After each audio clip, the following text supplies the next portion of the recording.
it's MK and I am back with another 31 days of cut file fun, and today I am featuring actually two cut files. So this one is a viewfinder that is not included in the kit. I just didn't realize that I added a cut file. I also have some 49 and Market rub-ons. I absolutely love working with these style of rub-ons.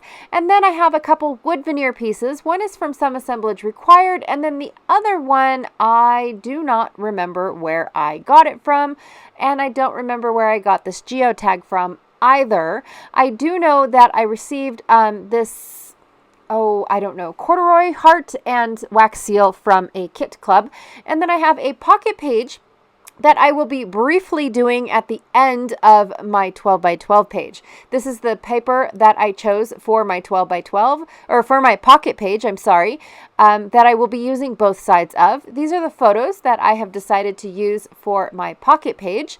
I am also going to be using the actual cut file that came in our kit, which are these airplanes. I'm also going to be using the cardstock that was included in my kit. That was to represent that this was the kit for Redefine Creative, right? If that makes any sense. I also have a cut apart sheet that I will be cutting apart, so I have all of these elements to be playing with. And then an uber old sticker sheet. It is from, it's the Getaway Collection right here, and I believe it's Cartabella Echo Park. I always get those two confused. Yep, but I was told that they're one and the same, so it's okay. I have another piece of paper here. Now, the striped paper with the hexagons, as well as this paper, is from Paper Phenomenon, and it was called Flight 2715, I think. I always get that number wrong as well. I'm sorry, I threw away the paper that actually had the name of this collection, and it doesn't come with branding strips. So, anyways, I do know that it was her very first paper collection. So what I'm going to do is I'm going to rip off the elements that I found appealing about that paper and gut out the middle, but don't worry, I'll bring that paper right back.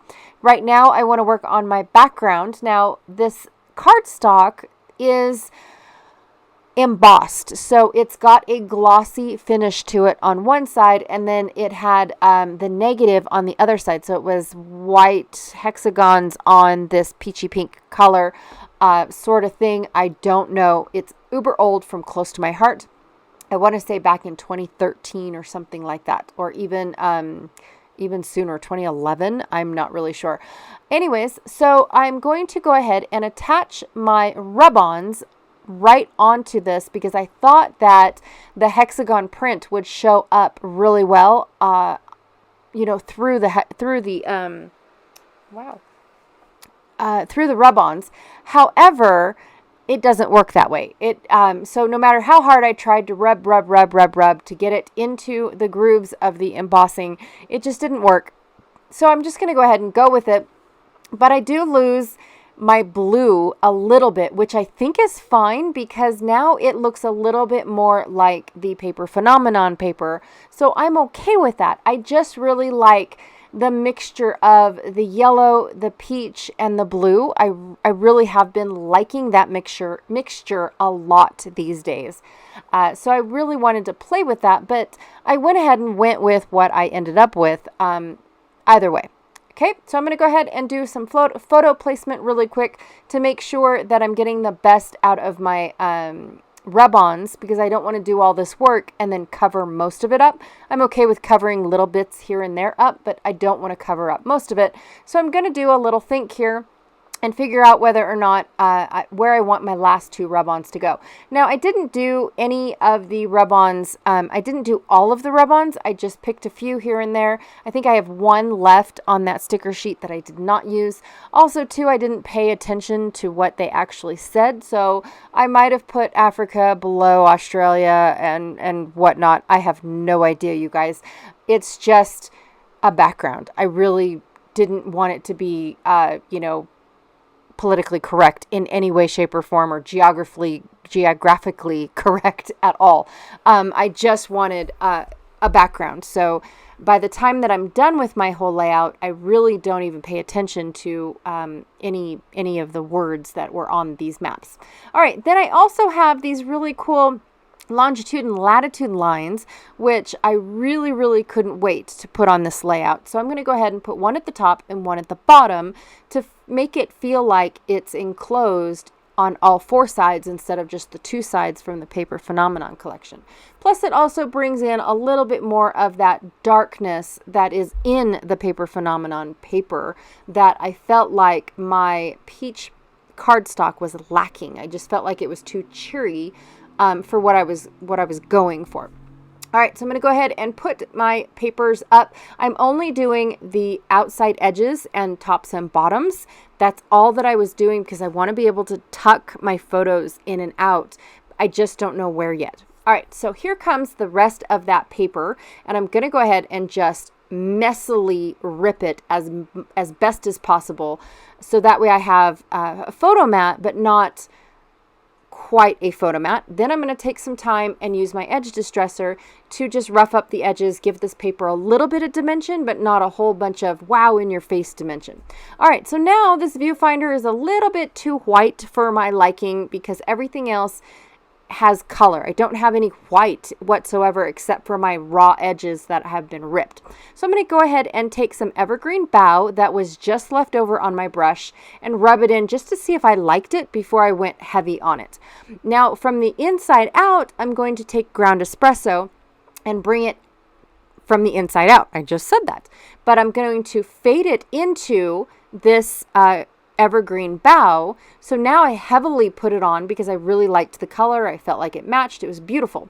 And then I'm going to go back again with my ground espresso and bring it back from the inside out again, just to the tip of the stars. So the edge of my viewfinder is that evergreen bough color, but yet my stars are a little bit of the ground espresso and faded.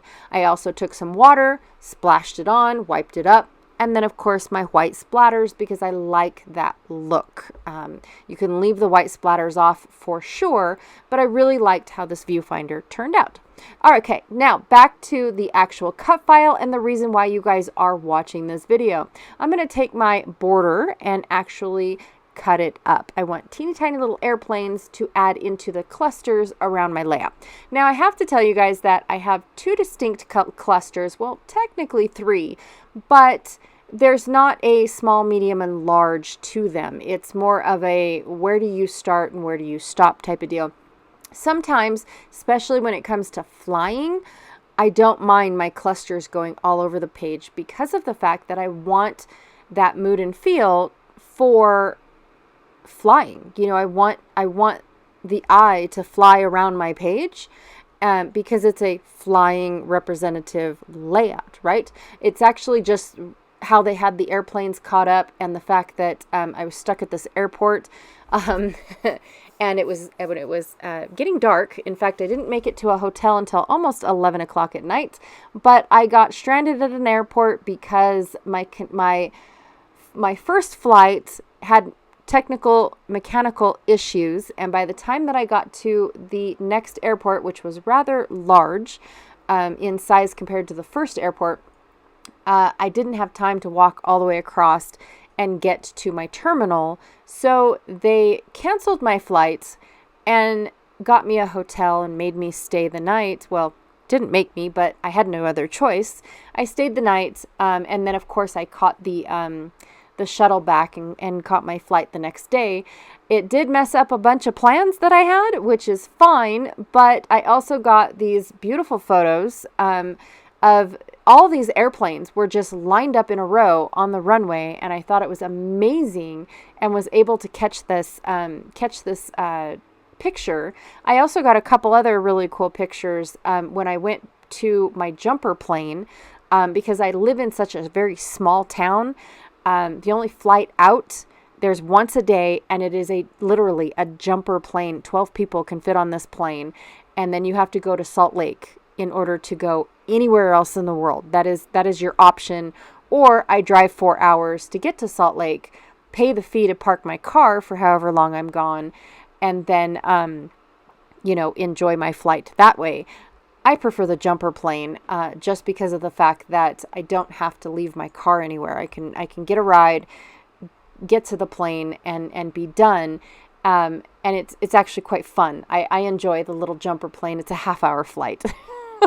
It's just a quick hop over the hill, and I wish I could do it all on my own without having to schedule it, but hey, it works. All right, finishing off the page with a little bit more white splatter, and I absolutely love how this works. Here you can tell where I have, clusters-ish. So I have a title cluster. I have a little mini cluster down here on the bottom right, one right in between my photos, and then of course a fourth-ish cluster.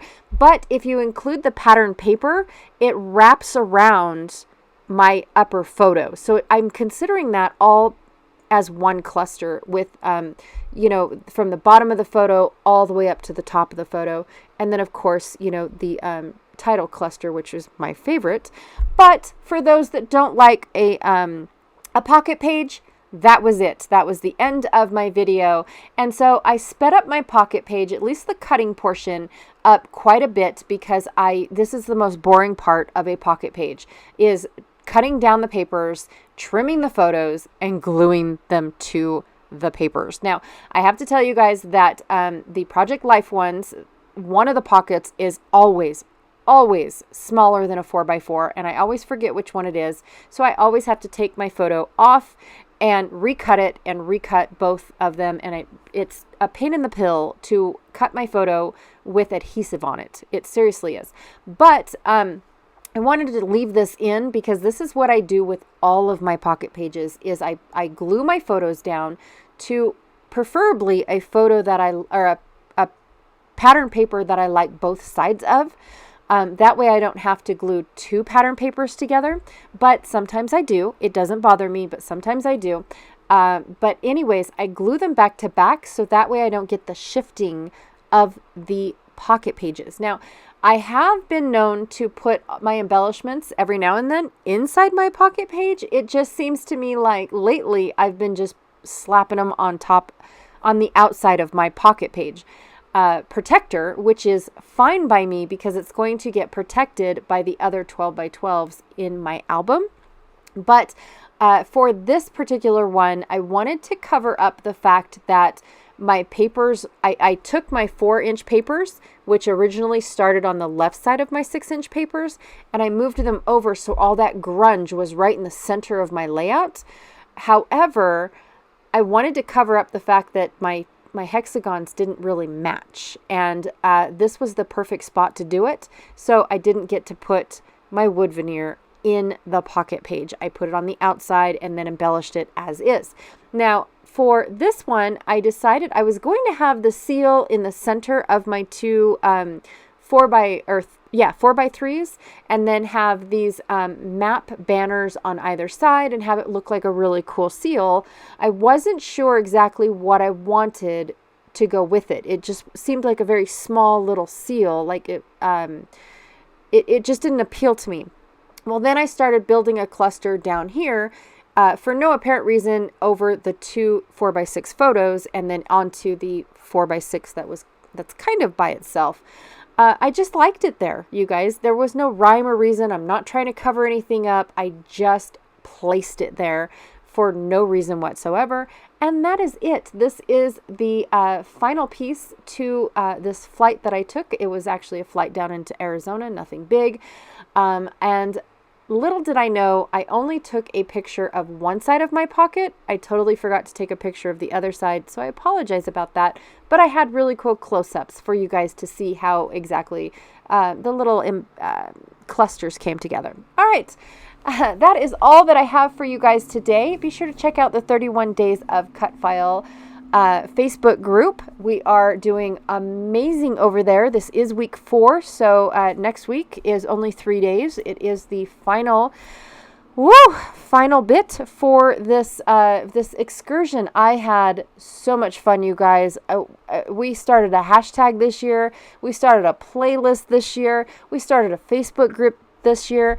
I am just ecstatic with how fast this is growing, and I cannot wait for next year. Honestly, I'm looking forward to it, you guys. Seriously.